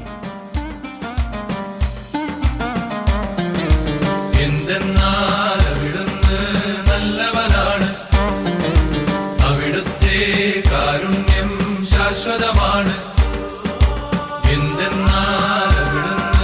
നല്ലവനാണ്, അവിടുത്തെ കാരുണ്യം ശാശ്വതമാണ്. അങ്ങനെ ഇസ്രായേലിന് അന്ന് വലിയൊരു വിമോചനം കൈവന്നു. വിദേശീയരിൽ രക്ഷപ്പെട്ടവർ ലിസിയാസിന്റെ അടുക്കൽ ചെന്ന് സംഭവിച്ചതെല്ലാം അറിയിച്ചു. അവൻ പരിഭ്രാന്തനും നഷ്ടധൈര്യനുമായി. കാരണം താൻ ഉദ്ദേശിച്ചതുപോലെ ഇസ്രായേലിനെ തോൽപ്പിക്കുന്നതിനോ രാജാവ് തന്നോട് കൽപ്പിച്ച പ്രകാരം കാര്യങ്ങൾ നടത്തുന്നതിനോ അവന് സാധിച്ചില്ല. എന്നാൽ അടുത്ത വർഷം യഹൂദരെ കീഴ്പ്പെടുത്താൻ 60,000 ധീരയോദ്ധാക്കളെയും 5,000 കുതിരപ്പടയാളികളെയും അവൻ സജ്ജമാക്കി. അവർ ഇതുമയായിലെ ബത്സൂറിലെത്തി പാളയമടിച്ചു. യൂദാസ് 10,000 പേരോടുകൂടി അവരെ നേരിട്ടു. ശത്രുസൈന്യം ശക്തമാണെന്ന് കണ്ട് അവൻ പ്രാർത്ഥിച്ചു, ഇസ്രായേലിന്റെ രക്ഷക, അങ്ങ് വാഴ്ത്തപ്പെട്ടവനാകുന്നു. അങ്ങയുടെ ദാസനായ ദാവീദിന്റെ കരത്താൽ ശക്തനായ പോരാളിയുടെ ആക്രമണം തകർക്കുകയും സാവൂളിന്റെ പുത്രനായ ജോനാഥാന്റെയും അവന്റെ ആയുധവാഹകന്റെയും കരങ്ങളിൽ അങ്ങ് ഫിലിസ്തരുടെ പാളയം ഏൽപ്പിച്ചു കൊടുക്കുകയും ചെയ്തല്ലോ. അതുപോലെ അങ്ങയുടെ ജനമായ ഇസ്രായേലിന്റെ കൈകളിൽ ഈ സൈന്യത്തെ ഏൽപ്പിച്ചു തരണമേ. അവർ തങ്ങളുടെ പട്ടാളത്തെയും കുതിരപ്പടയെയും കുറിച്ച് ലജ്ജിതരാകട്ടെ. ഭീരുത്വം കൊണ്ട് അവരെ നിറയ്ക്കണമേ. അവരുടെ ആത്മധൈര്യത്തെ കെടുത്തിക്കളയണമേ. തങ്ങളുടെ നാശത്തെയോർത്ത് അവർ വിറകൊള്ളട്ടെ. അങ്ങയെ സ്നേഹിക്കുന്നവരുടെ വാളിന് അവരെ ഇരയാക്കണമേ. അങ്ങയുടെ നാമം അറിയുന്നവർ അങ്ങയെ പാടിപ്പുകഴ്ത്തട്ടെ. തുടർന്ന് ഇരുവിഭാഗങ്ങളും ഏറ്റുമുട്ടി. ലിസിയാസിന്റെ സൈന്യത്തിൽ 5,000 പേർ കൊല്ലപ്പെട്ടു. തന്റെ പട്ടാളത്തിന്റെ പതനവും ധീരമായി ജീവിക്കുകയോ മരിക്കുകയോ ചെയ്യാനുള്ള യഹൂദ സൈന്യത്തിന്റെ സന്നദ്ധതയും കണ്ട് ലിസിയാസ് മുൻപത്തേക്കാൾ വലിയൊരു സൈന്യത്തോടുകൂടി യൂദയ ആക്രമിക്കാൻ തീരുമാനിച്ചു. അവർ അന്ത്യോക്യായിൽ ചെന്ന് ഒരു കൂലിപ്പട്ടാളത്തെ ശേഖരിച്ചു. യൂദാസും സഹോദരന്മാരും പറഞ്ഞു, ഇതാ നമ്മുടെ ശത്രുക്കൾ തോൽപ്പിക്കപ്പെട്ടിരിക്കുന്നു. നമുക്ക് പോയി വിശുദ്ധ സ്ഥലം വിശുദ്ധീകരിച്ച് പ്രതിഷ്ഠിക്കാം. സൈന്യത്തെ മുഴുവൻ വിളിച്ചുകൂട്ടി അവർ സിയോൻ മലയിൽ കയറിച്ചെന്നു. അവിടെ പരിത്യക്തമായ വിശുദ്ധ മന്ദിരവും അശുദ്ധമാക്കപ്പെട്ട ബലിപീഠവും അഗ്നിക്കിരയായ വാതിലുകളും അവർ കണ്ടു. മലകളിലോ കാടുകളിലോ എന്ന പോലെ അങ്കണങ്ങളിൽ കുറ്റിച്ചെടികൾ വളർന്നു നിന്നിരുന്നു. പുരോഹിതന്മാരുടെ മുറികൾ തകർന്നു കിടക്കുന്നു. അവർ വസ്ത്രം കീറി ഉച്ചത്തിൽ വിലപിക്കുകയും ചാരം പൂശുകയും ചെയ്തു. അവർ കമിഴ്ന്നു വീണു. സൂചക കാഹളം മുഴക്കുകയും ദൈവത്തെ വിളിച്ചപേക്ഷിക്കുകയും ചെയ്തു. അനന്തരം താൻ വിശുദ്ധ സ്ഥലം വിശുദ്ധീകരിക്കുന്നതുവരെ കോട്ടയിലുള്ളവർക്കെതിരെ യുദ്ധം ചെയ്യാൻ യൂദാസ് കുറെ പേരെ നിയോഗിച്ചു. നിഷ്കളങ്കരും നിയമത്തോട് കൂറുള്ളവരുമായ പുരോഹിതന്മാരെ അവൻ തിരഞ്ഞെടുത്തു. അവൻ വിശുദ്ധ സ്ഥലം വിശുദ്ധീകരിക്കുകയും അശുദ്ധമാക്കപ്പെട്ട കല്ലുകൾ ശുദ്ധമല്ലാത്ത ഒരു സ്ഥലത്ത് മാറ്റിവെക്കുകയും ചെയ്തു. അശുദ്ധമാക്കപ്പെട്ട ദഹനബലിപീഠം എന്തു ചെയ്യണമെന്ന് അവർ ആലോചിച്ചു. വിജാതിയർ അശുദ്ധമാക്കിയ ബലിപീഠം തങ്ങൾക്ക് ആക്ഷേപകരമായി തീരാതിരിക്കേണ്ടതിന് അത് നശിപ്പിച്ചു കളയുക തന്നെയാണ് വേണ്ടതെന്ന് അവർ തീരുമാനിച്ചു. അതനുസരിച്ച് അവർ അത് തച്ചുടയ്ക്കുകയും അതിൻ്റെ കല്ലുകൾ എന്തു ചെയ്യണമെന്ന് ഒരു പ്രവാചകൻ വന്ന് നിർദ്ദേശിക്കുന്നതുവരെ അവ ദേവാലയം സ്ഥിതി ചെയ്യുന്ന കുന്നിൽ തന്നെ സൗകര്യപ്രദമായ ഒരു സ്ഥലത്ത് സൂക്ഷിക്കുകയും ചെയ്തു. പിന്നീട് അവർ നിയമം നിർദ്ദേശിക്കുന്ന പ്രകാരം ചെത്തിമിനുക്കാത്ത കല്ലുകൾ കൊണ്ട് മുൻപത്തേതുപോലെ ഒരു ബലിപീഠം നിർമ്മിച്ചു. വിശുദ്ധ സ്ഥലവും ദേവാലയന്തർഭാഗവും വീണ്ടും നിർമ്മിക്കുകയും അങ്കണങ്ങൾ വിശുദ്ധീകരിക്കുകയും ചെയ്തു. അവർ വിശുദ്ധ പാത്രങ്ങൾ പുതുതായി ഉണ്ടാക്കി. വിളക്കുകാലും ധൂപപീഠവും മേശയും ദേവാലയത്തിലേക്ക് കൊണ്ടുവന്നു. അവർ പീഠത്തിൽ ധൂപമർപ്പിക്കുകയും വിളക്കുകാലിലെ ദീപങ്ങൾ തെളിക്കുകയും ചെയ്തു. ദേവാലയത്തിനുള്ളിൽ പ്രകാശം പരന്നു. അവർ അപ്പം മേശമേൽ വെച്ചു തിരശ്ശീലയിടുകയും ചെയ്തു. അങ്ങനെ തുടങ്ങിയ പ്രവൃത്തികളെല്ലാം അവർ പൂർത്തിയാക്കി. 148 വർഷം 9 മാസമായ കിസ്ലേവിന്റെ 25 ദിവസം അവർ അതിരാവിലെ ഉണർന്ന് പുതുതായി പണിത ദഹനബലിപീഠത്തിന്മേൽ വിധിപ്രകാരം ബലിയർപ്പിച്ചു. വിജാതിയർ ബലിപീഠം അശുദ്ധമാക്കിയതിന്റെ വാർഷിക ദിവസത്തിൽ തന്നെ ഗാനാലാപത്തോടും വീണ, കിന്നരം, കൈത്താളം എന്നിവയുടെ അകമ്പടിയോടും കൂടി അവർ അതിന്റെ പുനഃപ്രതിഷ്ഠ നടത്തി. തങ്ങൾക്ക് വിജയം നേടിത്തന്ന ദൈവത്തെ ജനങ്ങളെല്ലാവരും സാഷ്ടാംഗം വീണ് ആരാധിക്കുകയും സ്തുതിക്കുകയും ചെയ്തു.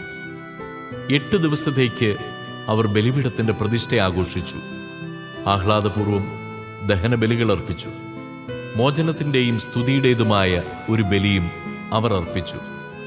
ദേവാലയത്തിന് മുൻവശം സ്വർണമകുടങ്ങളും പരിചകളും കൊണ്ട് അലങ്കരിച്ചു.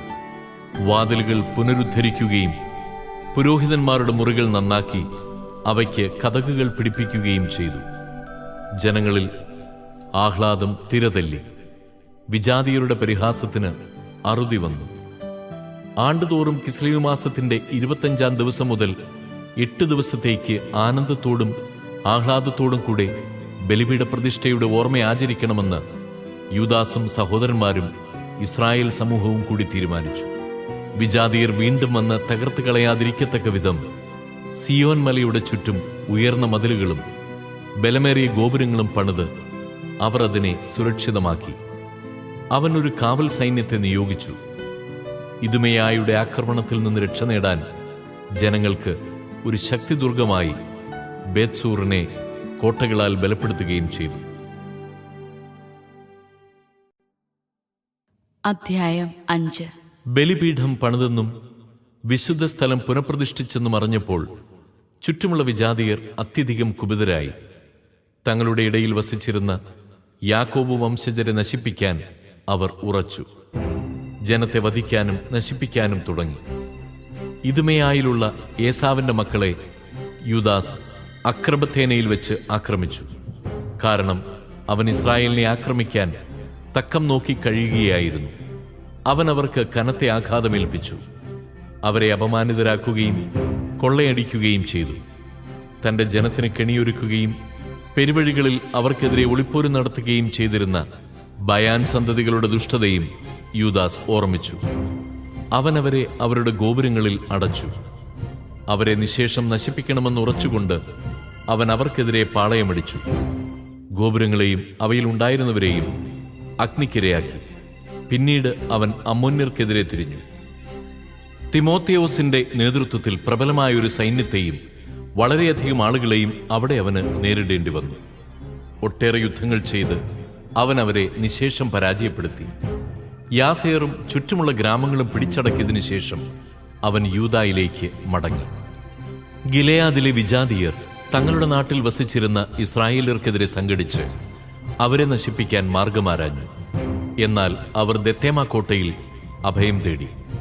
യൂദാസിനും സഹോദരന്മാർക്കും ഇപ്രകാരം ഒരു കത്തയച്ചു: ഞങ്ങളുടെ ചുറ്റുമുള്ള വിജാതിയർ ഞങ്ങളെ നശിപ്പിക്കാൻ ഒരുമിച്ച് കൂടിയിരിക്കുന്നു. ഞങ്ങൾ അഭയം പ്രാപിച്ചിരിക്കുന്ന കോട്ട പിടിച്ചെടുക്കാനുള്ള ശ്രമത്തിലാണവർ. തിമോത്തിയോസ് ആണ് അവരുടെ നേതാവ്.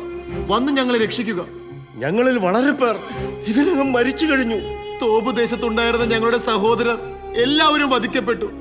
ശത്രുക്കൾ അവരുടെ ഭാര്യമാരെയും കുട്ടികളെയും പിടിച്ചുകൊണ്ടുപോയി സ്വത്തുക്കൾ കൈവശപ്പെടുത്തുകയും 1000-ഓളം പേരെ കൊല്ലുകയും ചെയ്തു. ഈ കത്ത് വായിച്ചുകൊണ്ടിരിക്കുമ്പോൾ ഗലീലയിൽ നിന്ന് കീറിയ വസ്ത്രങ്ങളോട് കൂടിയ വേറെ ചില ദൂതന്മാർ വന്ന് സമാനമായൊരു സന്ദേശം അറിയിച്ചു. ഞങ്ങളെ സമൂലം നശിപ്പിക്കാൻ ടോളമായിസ്, ടൈർ, സീദോൻ, ഗലീലി എന്നിവിടങ്ങളിൽ നിന്ന് ആളുകൾ ഒന്നിച്ചണിനിരന്നിരിക്കുന്നു. യൂദാസും ജനങ്ങളും ഈ വാർത്തകൾ കേട്ടയുടനെ ദുരിതമനുഭവിക്കുകയും ശത്രുക്കളുടെ ആക്രമണത്തിനിരയാവുകയും ചെയ്യുന്ന സഹോദരർക്കു വേണ്ടി എന്തു ചെയ്യണമെന്ന് തീരുമാനിക്കാൻ വലിയൊരു സമ്മേളനം വിളിച്ചുകൂട്ടി. യൂദാസ് സഹോദരനായ ശിമയോനോട് പറഞ്ഞു: വേണ്ടത്ര ആളുകളെയും കൂട്ടി ഗലീലിയിൽ ചെന്ന് സഹോദരരെ രക്ഷിക്കുക. ഞാനും സഹോദരൻ ജോനാഥാനും ഗിലെയാദിലേക്ക് പോകാം. സക്കറിയായുടെ പുത്രൻ ജോസഫിനെയും നേതാക്കന്മാരിൽ ഒരുവനായ അസറിയായെയും ബാക്കി സേനകളോടുകൂടി യൂദയ കാക്കാൻ ഏർപ്പെടുത്തി. അവൻ അവരോട് ആജ്ഞാപിച്ചു: ഈ ജനങ്ങളുടെ മേൽനോട്ടം ഏറ്റെടുക്കുവിൻ. എന്നാൽ ഞങ്ങൾ മടങ്ങി വരുന്നതുവരെ വിജാതീയരോട് യുദ്ധത്തിലേർപ്പെടരുത്. അനന്തരം ശിമയോനോടുകൂടെ ഗലീലിയിലേക്ക് പോകാൻ 3000 പേരും യൂദാസിനോടുകൂടെ ഗിലെയാദിലേക്ക് 8000 പേരും നിയോഗിക്കപ്പെട്ടു. ശിമയോൻ ഗലീലിയിൽ ചെന്ന് വിജാതിയർക്കെതിരെ നിരവധി യുദ്ധങ്ങൾ ചെയ്ത് അവരെ തോൽപ്പിച്ചു. ടോളമായിസിന്റെ കവാടം വരെ അവൻ അവരെ പിന്തുടർന്നു. 3000-ഓളം പേരെ വധിച്ചു, അവരെ കൊള്ളയടിച്ചു. അതിനുശേഷം അവൻ ഗലീലിയിലെയും അർബത്തായിലെയും യഹൂദരെ അവരുടെ ഭാര്യമാരോടും കുഞ്ഞുങ്ങളോടും വസ്തുവകകളോടും കൂടി ആഹ്ലാദപൂർവം യൂദയായിലേക്ക് കൊണ്ടുപോയി.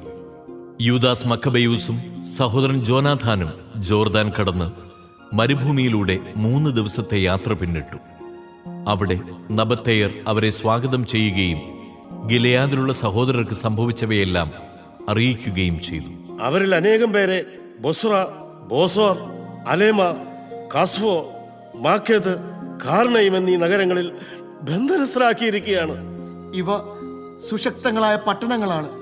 കുറെ പേരെ ഗിലിയാദിലെ മറ്റു നഗരങ്ങളിലും അടച്ചിട്ടിരിക്കുന്നു. നാളെ തന്നെ കോട്ടകൾ ആക്രമിക്കുന്നതിനും 1 ദിവസം കൊണ്ട് ആളുകളെ സമൂലം നശിപ്പിക്കുന്നതിനും ശത്രുക്കൾ ഒരുങ്ങുന്നു. യൂദാസും സൈന്യവും തിടുക്കത്തിൽ അവിടെ നിന്ന് തിരിച്ച് മരുഭൂമിയിലൂടെ യാത്ര ചെയ്ത് ബൊസ്രായിലെത്തി. അവർ നഗരം കീഴടക്കി. പുരുഷന്മാരെ എല്ലാവരെയും വാളിനിരയാക്കി വസ്തുവകകൾ കൊള്ളയടിച്ചതിനു ശേഷം അവൻ നഗരം തീവച്ച് നശിപ്പിച്ചു. രാത്രിയായപ്പോൾ അവൻ അവിടെ നിന്ന് പുറപ്പെട്ട് ദത്തേമ കോട്ട വരെ എത്തി.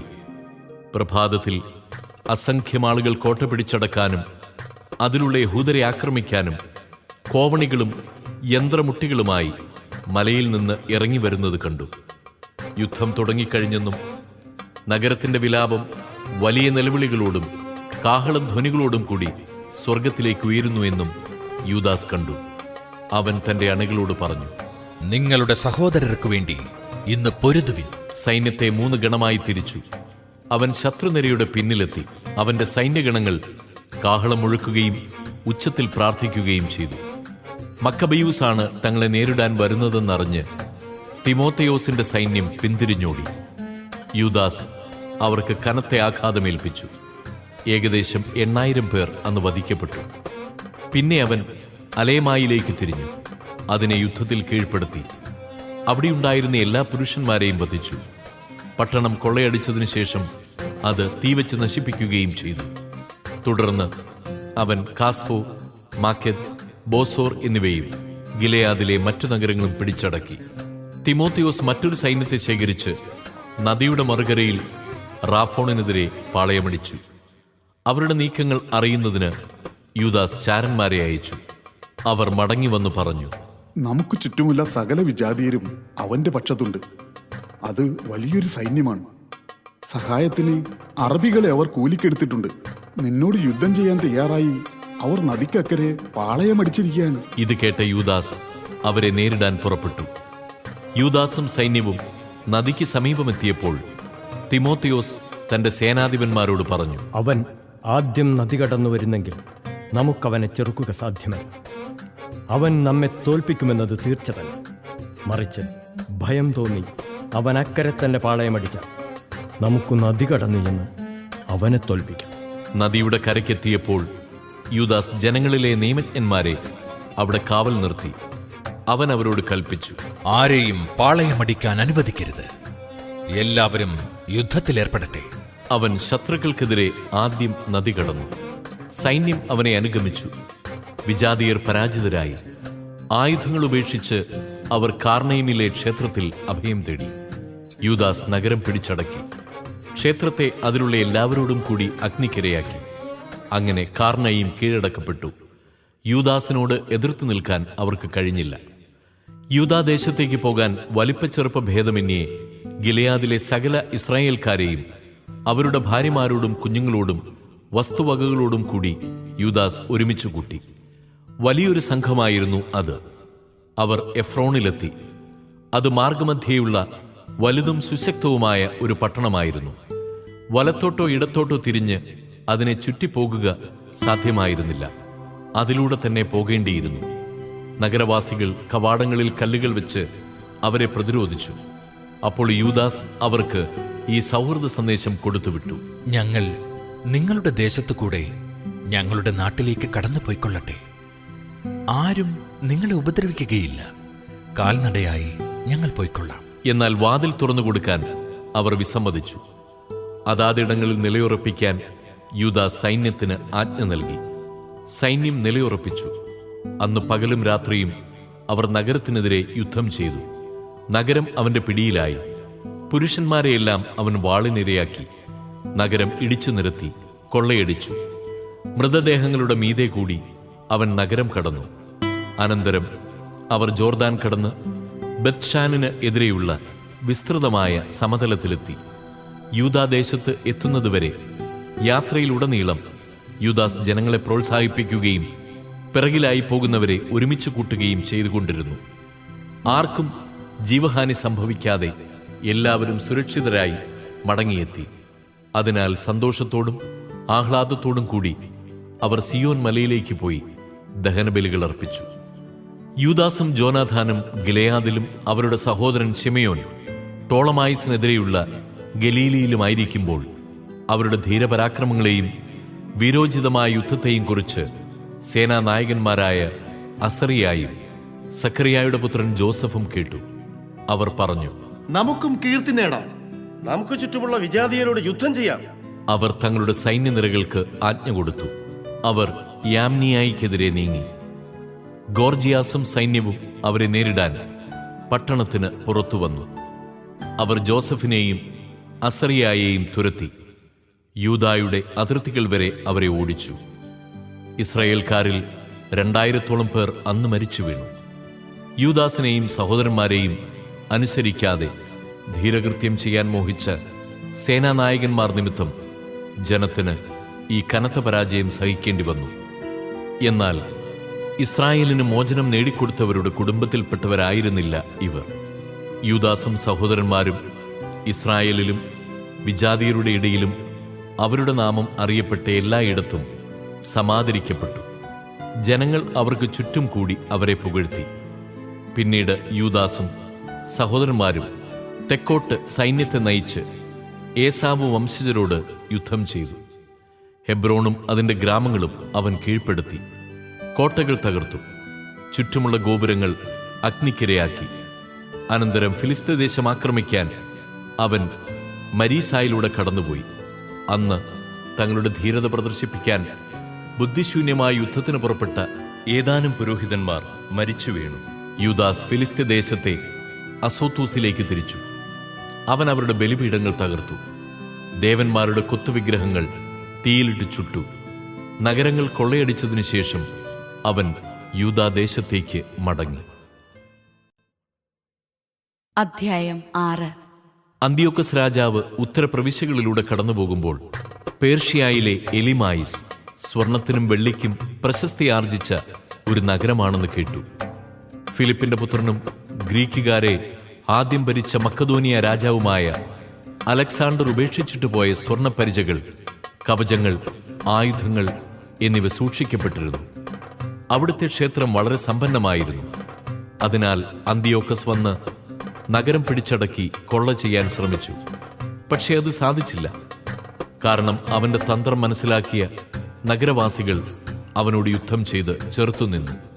യുദ്ധക്കളത്തിൽ നിന്ന് പലായനം ചെയ്ത അന്ത്യോക്കസ് ഭഗ്നാശനായി ബാബിലോണിലേക്ക് പിൻവാങ്ങി.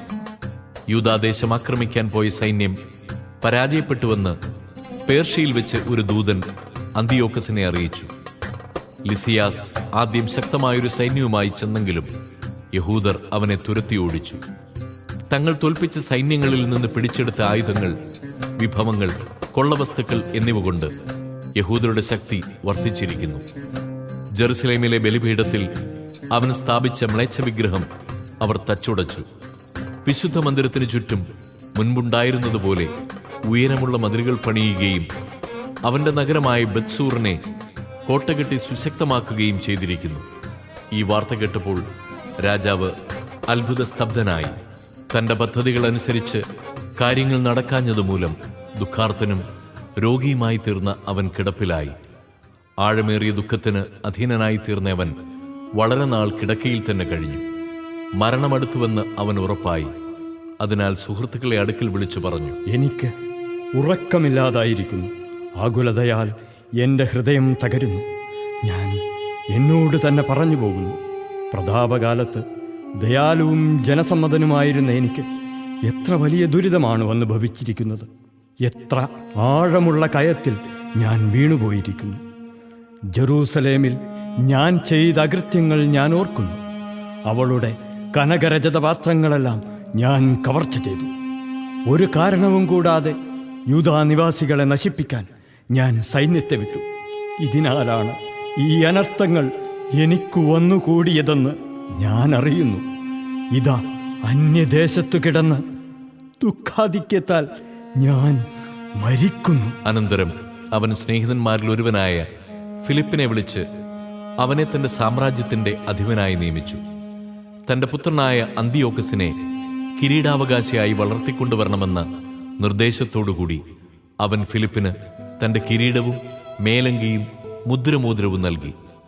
അന്തിയോക്കസ് രാജാവ് 141 വർഷം അവിടെ വെച്ച് മരണമടഞ്ഞു. രാജാവ് മരിച്ചതറിഞ്ഞ ലിസിയാസ് രാജാവിന്റെ പുത്രനും താൻ ബാല്യം മുതലേ വളർത്തിക്കൊണ്ടുവന്നവനുമായ അന്തിയോക്കസിനെ രാജ്യഭാരമേൽപ്പിക്കുകയും അവന് യുപ്പാത്തോർ എന്നു പേര് നൽകുകയും ചെയ്തു. ഇക്കാലത്ത് കോട്ടയിലുണ്ടായിരുന്നവർ വിശുദ്ധ മന്ദിരത്തിനു ചുറ്റും ഇസ്രായേലിനെ വളഞ്ഞ് അവരെ ദ്രോഹിക്കാനും വിജാതീയരെ ശക്തിപ്പെടുത്താനും കിണഞ്ഞു പരിശ്രമിക്കുകയായിരുന്നു. അവരെ നശിപ്പിക്കാൻ യൂദാസ് നിശ്ചയിച്ചു. അതിനായി അവൻ ജനത്തെ വിളിച്ചുകൂട്ടി. 180 വർഷം അവർ ഒത്തൊരുമിച്ച് കോട്ട ആക്രമിച്ചു. ഉപരോധത്തിനായി യൂദാസ് ഗോപുരങ്ങളും യന്ത്രമുട്ടികളും സ്ഥാപിച്ചു. എന്നാൽ ശത്രുക്കളുടെ കാവൽ സേനയിൽ ചിലർ ആക്രമണത്തിൽ നിന്ന് രക്ഷപ്പെട്ടു. അധർമ്മികളായ കുറെ ഇസ്രായേല്യരും അവരോട് ചേർന്നു. അവർ രാജാവിന്റെ അടുക്കൽ ചെന്നു പറഞ്ഞു, നീതി നടത്താനും ഞങ്ങളുടെ സഹോദരന്മാർക്കു വേണ്ടി പ്രതികാരം ചെയ്യാനും അങ്ങ് എത്ര കാലം വൈകും? അങ്ങയുടെ പിതാവിനെ സേവിക്കാനും അവന്റെ കൽപ്പനകൾ പാലിക്കാനും ആജ്ഞകൾ അനുസരിക്കാനും ഞങ്ങൾ തയ്യാറായിരുന്നു. അതിന്റെ പേരിൽ ഞങ്ങളുടെ ആളുകൾ തന്നെ കോട്ട ആക്രമിക്കുകയും ഞങ്ങളുടെ ശത്രുക്കളാവുകയും ചെയ്തിരിക്കുന്നു.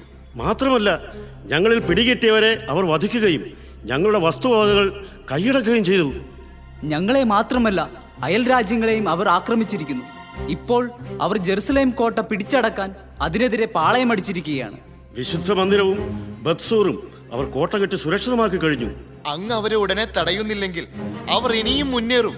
പിന്നീട് അവരെ നിയന്ത്രണത്തിലാക്കാൻ അങ്ങേക്ക് സാധിക്കാതെ വരും. ഇത് കേട്ട രാജാവ് ക്രുദ്ധനായി. അവൻ സ്നേഹിതരെയും സൈന്യാധിപന്മാരെയും അധികാരികളെയും വിളിച്ചുകൂട്ടി. അന്യരാജ്യങ്ങളിലും ദ്വീപുകളിലും നിന്നുള്ള കൂലിപ്പട്ടാളവും അവനോട് ചേർന്നു. 1,00,000 ഭടന്മാരും 20,000 കുതിരപ്പടയാളികളും യുദ്ധപരിചയമുള്ള 32 ആനകളും അടങ്ങിയതായിരുന്നു അവന്റെ സൈന്യം.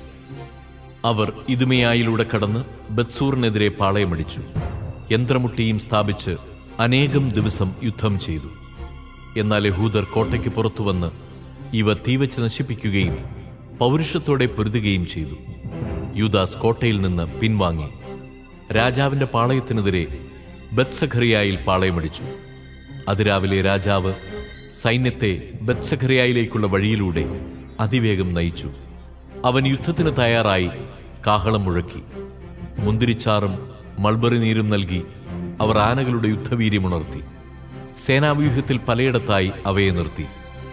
ഓരോ ആനയോടും കൂടെ ഇരുമ്പ് കവചവും പിത്തളത്തൊപ്പിയും ധരിച്ച 1000 ഭടന്മാരെയും സമർത്ഥരായ 500 കുതിരപ്പടയാളികളെയും നിർത്തി.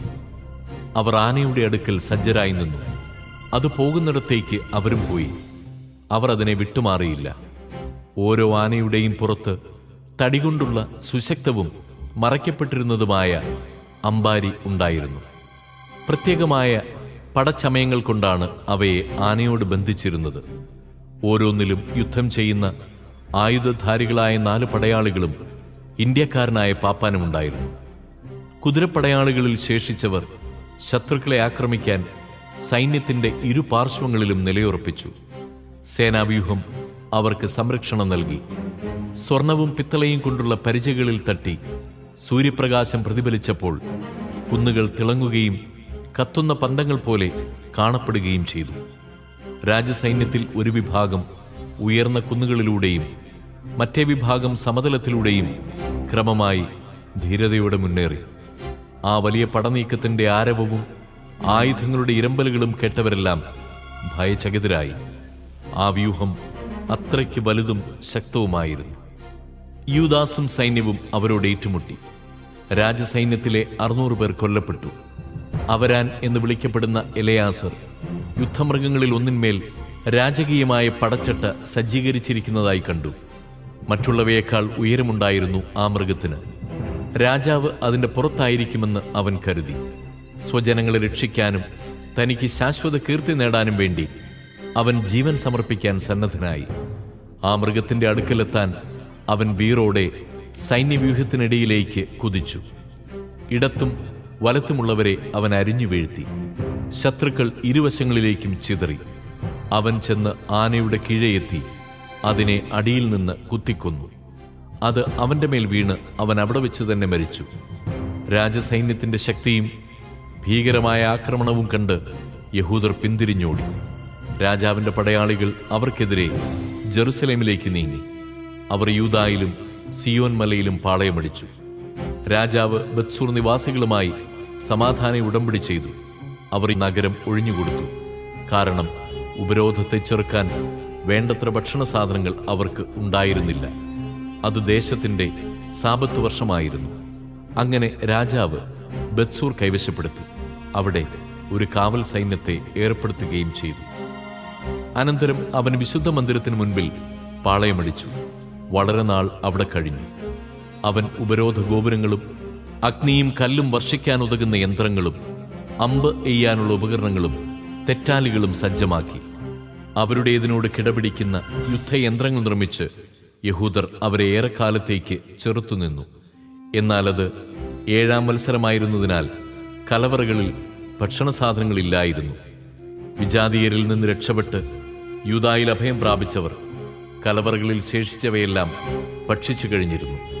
വിശുദ്ധ മന്ദിരത്തിൽ ഏതാനും പേർ മാത്രമേ അവശേഷിച്ചിരുന്നുള്ളൂ. ക്ഷാമം രൂക്ഷമായിരുന്നതിനാൽ മറ്റുള്ളവർ ചിതറി താന്താങ്ങളുടെ ഭവനങ്ങളിലേക്ക് പോയി.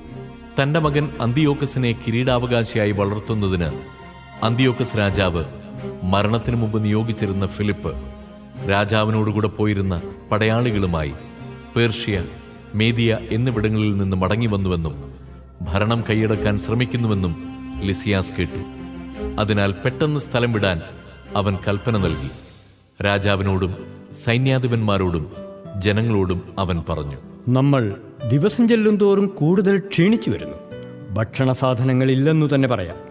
നാം ഉപരോധിക്കുന്ന സ്ഥലം സുശക്തമാണ്. രാജ്യകാര്യങ്ങളിൽ നമ്മുടെ അടിയന്തര ശ്രദ്ധ ആവശ്യമായും വന്നിരിക്കുന്നു. അതിനാൽ നമുക്ക് ഈ ജനത്തോടും രാജ്യത്തോടും ഉടമ്പടി ചെയ്ത് സമാധാനം സ്ഥാപിക്കാം. അവർ മുൻപത്തെ പോലെ സ്വന്തം നിയമങ്ങൾ അനുസരിച്ച് ജീവിക്കട്ടെ. നമ്മൾ അവരുടെ നിയമങ്ങൾ നീക്കിക്കളഞ്ഞതിൻ്റെ പേരിലാണല്ലോ അവർ കുപിതരായി ഈ വിധം പ്രവർത്തിച്ചത്. ഈ അഭിപ്രായം രാജാവിനും സൈന്യാധിപന്മാർക്കും സ്വീകാര്യമായി.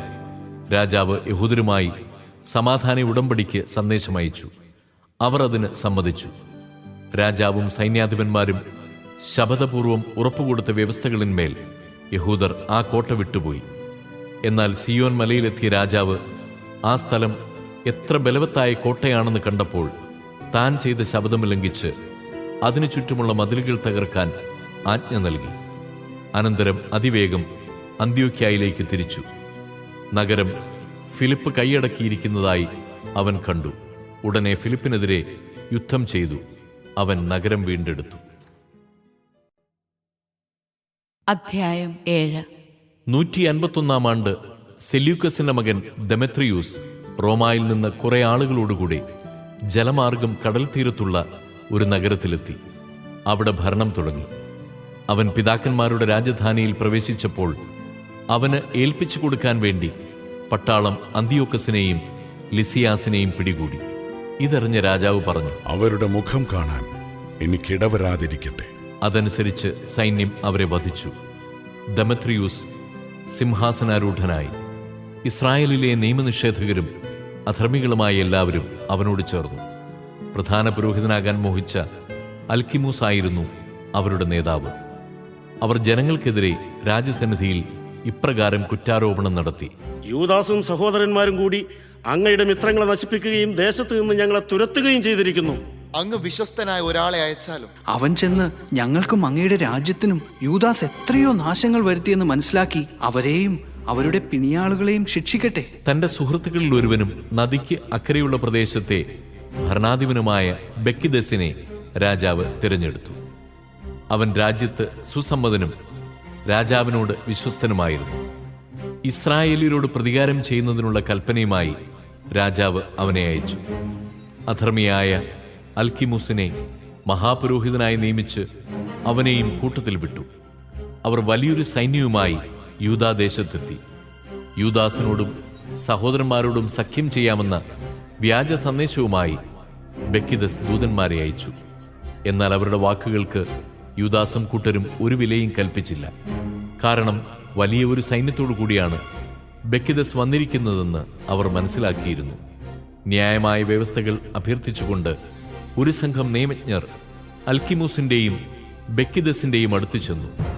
ഇസ്രായേലിയരിൽ ഹസിദേയരാണ് സമാധാനാഭ്യർത്ഥനയുമായി ആദ്യം ചെന്നത്.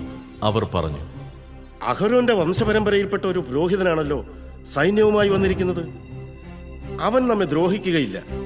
അൽക്കിമൂസ് സമാധാനപ്രിയനായി അവരോട് സംസാരിച്ചു. നിങ്ങളെയോ നിങ്ങളുടെ സ്നേഹിതന്മാരെയോ ഞങ്ങൾ ഒരിക്കലും ഉപദ്രവിക്കുകയില്ല എന്ന് അവൻ അവരോട് ശപഥം ചെയ്തു. അവർ അവനെ വിശ്വസിച്ചു. പക്ഷേ അവൻ ഒറ്റ ദിവസം കൊണ്ട് അവരിൽ 60 പേരെ പിടിച്ചു കൊന്നുകളഞ്ഞു.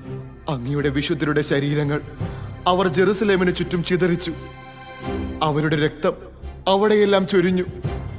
അവരെ സംസ്കരിക്കാൻ ആരുമുണ്ടായിരുന്നില്ല എന്ന് എഴുതപ്പെട്ടിരുന്ന വചനം അനുസരിച്ച് തന്നെ. അവരെക്കുറിച്ചുള്ള ഭയവും സംഭ്രാന്തിയും ജനത്തിനിടയിൽ വ്യാപിച്ചു. അവർ പറഞ്ഞു, സത്യവും നീതിയുമില്ലാത്തവരാണിവർ. ശപഥം ചെയ്തുറപ്പിച്ച ഉടമ്പടി ഇവർ ലംഘിച്ചിരിക്കുന്നു. ഇതിനകം ബെക്കിദസ് ജെറുസലേമിൽ നിന്ന് ബത്സയിത്തിൽ പോയി പാളയമടിച്ചു.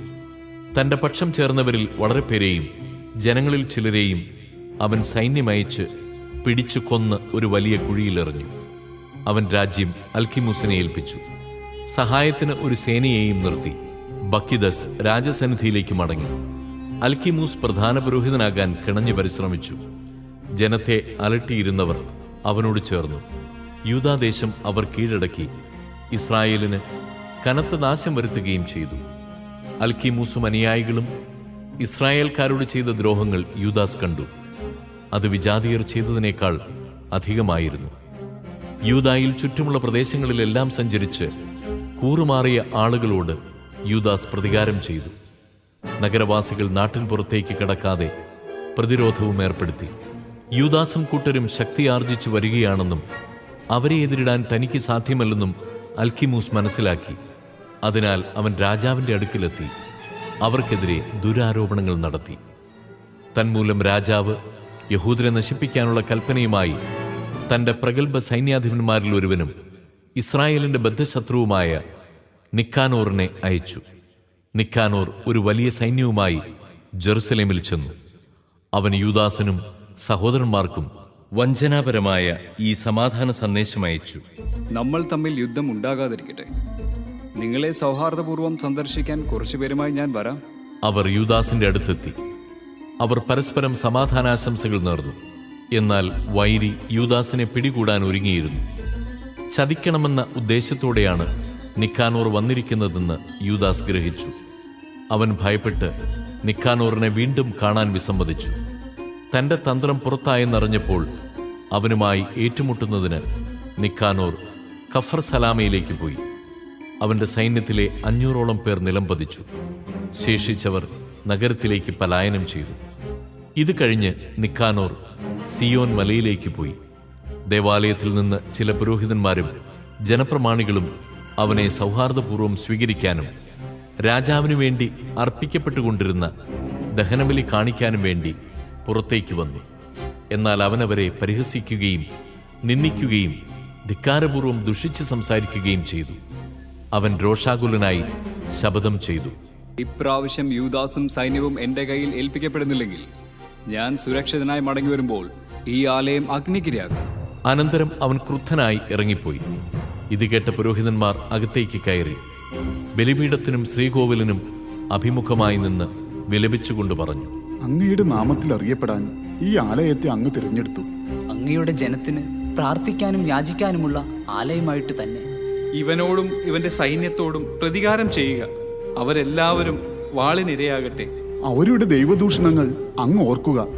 അവർ ഇനി നിമിഷനേരം ജീവിക്കാതിരിക്കട്ടെ. നിക്കാനോർ ജെറുസലേമിൽ നിന്ന് ബേത്ത്ഹൊറോണിലെത്തി പാളയമടിച്ചു. സിറിയൻ പട്ടാളം അവനോട് ചേർന്നു. യൂദാസ് 3000 സൈനികരോടുകൂടി അദാസായിലും പാളയമടിച്ചു. അവൻ പ്രാർത്ഥിച്ചു. ഒരിക്കൽ രാജദൂതന്മാർ ദൈവദൂഷണം പറഞ്ഞപ്പോൾ അവിടുത്തെ ദൂതൻ 185,000 അസീറിയാക്കാരെ വധിച്ചുവല്ലോ. അതുപോലെ ഇന്ന് ഈ സൈന്യത്തെ ഞങ്ങളുടെ മുൻപിൽ വെച്ച് നശിപ്പിക്കുക. നിക്കാനോർ അവിടുത്തെ ആലയത്തിനെതിരായി ദൂഷണം പറഞ്ഞുവെന്ന് എല്ലാവരും അറിയട്ടെ. അവന്റെ ദുഷ്ടതയ്ക്കനുസൃതമായി അവനെ വിധിക്കണമേ. ആദാർ മാസം 13-ാം ദിവസം ഇരു സൈന്യവും ഏറ്റുമുട്ടി. നിക്കാനോറിന്റെ സൈന്യം പരാജയമടഞ്ഞു. അവൻ തന്നെയാണ് ആദ്യം നിലംപതിച്ചത്. നിക്കാനോർ കൊല്ലപ്പെട്ടത് കണ്ടപ്പോൾ സൈന്യം ആയുധങ്ങൾ ഉപേക്ഷിച്ച് ഓടിപ്പോയി. അദാസായിൽ നിന്ന് ഗസാറ വരെ ഒരു ദിവസത്തെ ദൂരം യഹൂദർ അവരെ പിന്തുടർന്നു.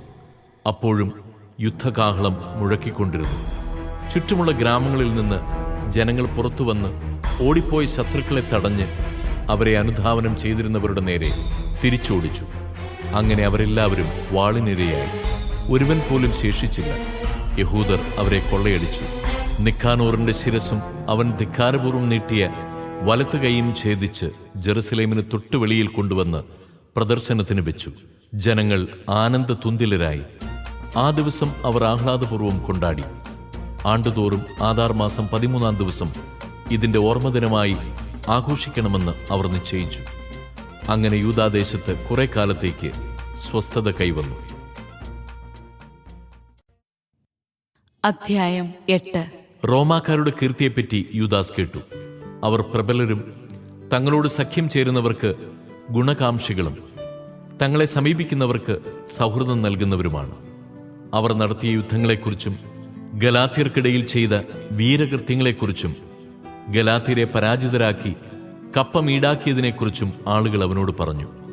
സ്പെയിൻ ദേശത്തെ വെള്ളിയും സ്വർണഖനികളും കൈവശപ്പെടുത്താൻ അവർ അവിടെ എന്തു ചെയ്തെന്നും സ്ഥലം വിദൂരത്തായിരുന്നിട്ടും തങ്ങളുടെ ക്ഷമാപൂർവമായ ആസൂത്രണങ്ങൾ വഴി അവർ ആ പ്രദേശം മുഴുവൻ എങ്ങനെ കീഴ്പ്പെടുത്തിയെന്നും അവൻ അറിഞ്ഞു. ഭൂമിയുടെ അതിർത്തികളിൽ നിന്ന് തങ്ങൾക്കെതിരെ വന്ന രാജാക്കന്മാരെ കീഴടക്കുകയും വൻപിച്ച നാശങ്ങൾ വരുത്തുകയും ചെയ്തുവെന്നും ശേഷിച്ചവർ ആണ്ടുതോറും അവർക്ക് കപ്പം കൊടുത്തിരുന്നുവെന്നും അവൻ കേട്ടു. ഫിലിപ്പിനെയും മക്കദോനിയരുടെ രാജാവായിരുന്ന പെർസെയൂസിനെയും തങ്ങളെ എതിർത്ത മറ്റുള്ളവരെയും അവർ യുദ്ധം ചെയ്ത് പരാജിതരാക്കി. 120 ആനകളും കുതിരകൾ, രഥങ്ങൾ, വമ്പിച്ച ഒരു കാലാൾപ്പട എന്നിവയുമായി തങ്ങളെ ആക്രമിക്കാൻ വന്ന ഏഷ്യ രാജാവ് മഹാനായ അന്തിയോക്കസിനെയും അവർ നിശേഷം തോൽപ്പിച്ചു.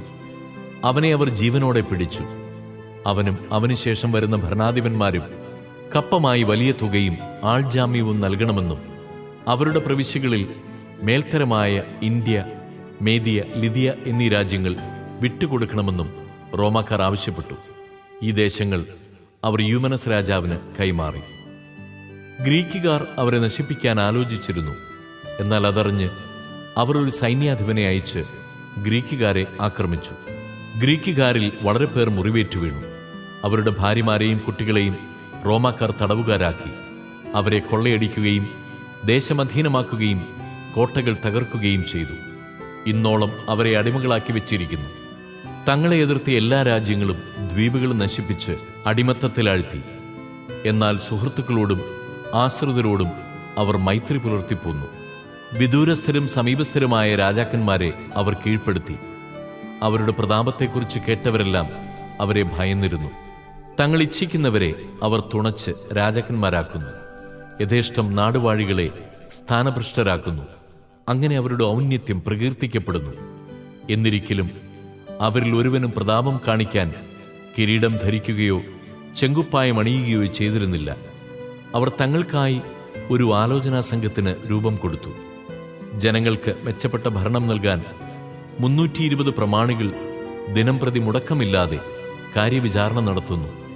തങ്ങളെ ഭരിക്കാനും ദേശം മുഴുവൻ നിയന്ത്രിക്കാനും വർഷം തോറും അവർ ഒരാളെ ചുമതലപ്പെടുത്തുന്നു. അവന്റെ നിർദ്ദേശങ്ങൾ അവർ പാലിക്കുന്നു. അവരുടെ ഇടയിൽ പകയോ അസൂയയോ ഇല്ല. റോമാക്കാരുമായി സൗഹൃദവും സഖ്യവും സ്ഥാപിക്കാനും അടിമത്തത്തിൽ നിന്ന് മോചനം നേടാനുമായി യൂദാസ് ആക്കോസിന്റെ പുത്രൻ യോഹന്നാന്റെ മകനായ എവുപ്പോളെമൂസിനെയും എലയാസറിന്റെ മകൻ ജാസനെയും തിരഞ്ഞെടുത്ത് റോമായിലേക്ക് അയച്ചു. ഗ്രീക്കുകാർ ഇസ്രായേലിനെ പൂർണ്ണമായും അടിമത്തത്തിൽ ആഴ്ത്തുകയാണെന്ന് അവർ മനസ്സിലാക്കിയിരുന്നു. അവർ ദീർഘയാത്ര ചെയ്ത് റോമായിലെത്തി.